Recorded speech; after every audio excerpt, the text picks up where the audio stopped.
DYFI এর পক্ষ থেকে রায়গঞ্জে একটি পথসভার আয়োজন করা হয়। এই পথসভায় নেতৃত্ব দেন ডিওয়াইএফআই এর রায়গঞ্জ শহর লোকাল কমিটির সম্পাদক অয়ন চক্রবর্তী।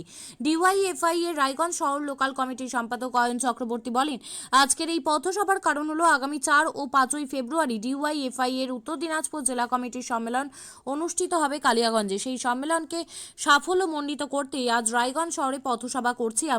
আমরা সকলের জন্য কাজ চাই, সকলের জন্য শিক্ষা চাই। রায়গঞ্জ পৌরসভা নির্বাচনের সময় দুষ্কৃতীরা চলছে, জমি মাফিয়ারা অবাধে জমি লুট করছে, এর বিরুদ্ধে আমাদের লড়াই আন্দোলন জারি থাকবে। ডেজিগনেশনটা যদি বলেন। অয়ন চক্রবর্তী, সম্পাদক রায়গঞ্জ শহর লোকাল কমিটি। বলছি যে আজকে এই পথসভার কারণটা কি?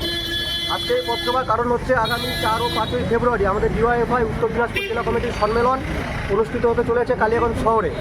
তাকে সাফল্যমণ্ডিত করার জন্য আমরা রায়গঞ্জ শহর লোকাল কমিটির পক্ষ থেকে আজকে এই পথসভা করছি। ভাষণ দিতে হবে। দেখুন, আগামী যে আমাদের সম্মেলন, সেই সম্মেলনের মেন দাবি হচ্ছে আমাদের সকলের জন্য কাজ চাই এবং সকলের জন্য শিক্ষা চাই। এবং আমাদের যে এখান থেকে স্লোগান উঠে যাচ্ছে যে রায়গঞ্জকে ক্রিমিনাল মুক্ত করতে হবে। অবশ্যই আমরা দেখেছি যে 2017 সালে রায়গঞ্জ পৌরসভায় ছাপ্পা ভোটের মাধ্যমে এখানকার রায়গঞ্জের ভোট নির্বাচিত হয়েছে এবং তারপর থেকে বিভিন্ন জায়গায় জমি মাফিয়া, জমি হাঙরদের দখলে রায়গঞ্জটা চলে যাচ্ছে। এর থেকে সাধারণ মানুষের মুক্তি চাচ্ছে। কিন্তু যখন পৌরসভার পৌর ভোটের মেয়াদ শেষ হয়ে গেছে, তারপরেও এই পৌর প্রশাসক এই পৌর ভোট করতে পারছে না। এর জন্য সাধারণ মানুষকে মুক্তি দেওয়ার জন্য আমরা ডিওয়াইএফআই পথে নেমেছি এবং বিগত দিনে আমরা ডিওয়াইএফআই এর পক্ষ থেকে রায়গঞ্জ পৌরসভা অভিযানও করেছিলাম। কিন্তু তখন আমাদের ডেপুটেশন নিতে ভয় পেয়েছিল প্রশাসক, তিনি রায়গঞ্জ পৌরসভায় চলে গেছিলেন। তাই সাধারণ মানুষের যে দাবিটা উঠে আসছে যে রায়গঞ্জকে দুর্নীতিমুক্ত, রায়গঞ্জকে ক্রিমিনাল মুক্ত, সেই দাবি আমরা ডিওয়াইএফআই জেলা সম্মেলনে তুলে ধরছি। ভাই, কয়েকদিনের মধ্যে যত তাদের ক্যান্ডিডেট মানে ক্যাডার তৈরি করেছে, যে যেটা আপনাদের বলে ওটাকে কি বলে, ওটাকে মেম্বারশিপ, যে 4 লাখের উপরে মেম্বারশিপ, কিন্তু ভোট বাক্সে গিয়ে যখনই ভোট হচ্ছে দেখা যাচ্ছে সেই ভোট বাক্সে সেই ভোট পড়ছে না। এর কারণটা কি মনে করছেন? আপনি তো যুব সমাজের একজন তরুণ তুর্কি।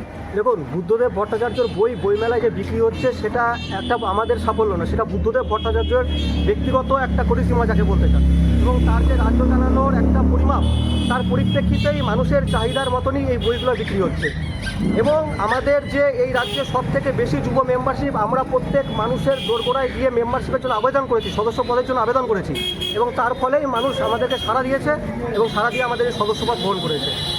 কিন্তু ভোট বাক্সে গিয়ে সেটা প্রভাব পড়ছে না। বুদ্ধিজীবীরা বলছে এর একটা বিশেষ কারণ রয়েছে, সেই কারণটা কি মনে করছেন আপনি? আপনি তো জানেন 2017 সালের পর থেকে এবং 2011 সালের পর থেকে রায়গঞ্জ এবং পশ্চিমবাংলায় কোন ভোটটা হয়েছে। পশ্চিমবাংলায় বিভিন্ন উপনির্বাচনে ছাপ্পা ভোট হয়েছে এবং রায়গঞ্জে উত্তর দিনাজপুরে পঞ্চায়েত নির্বাচনেও ছাপ্পা ভোট হয়েছে, রায়গঞ্জ পৌরসভাও ছাপ্পা ভোট হয়েছে। এই ছাপ্পা ভোটের মধ্যে দিয়ে আপনি কীভাবে বিচার করবেন যে বামফ্রন্টের ভোট কমছে বা বামফ্রন্টের ভোট প্রতিফলিত হচ্ছে না?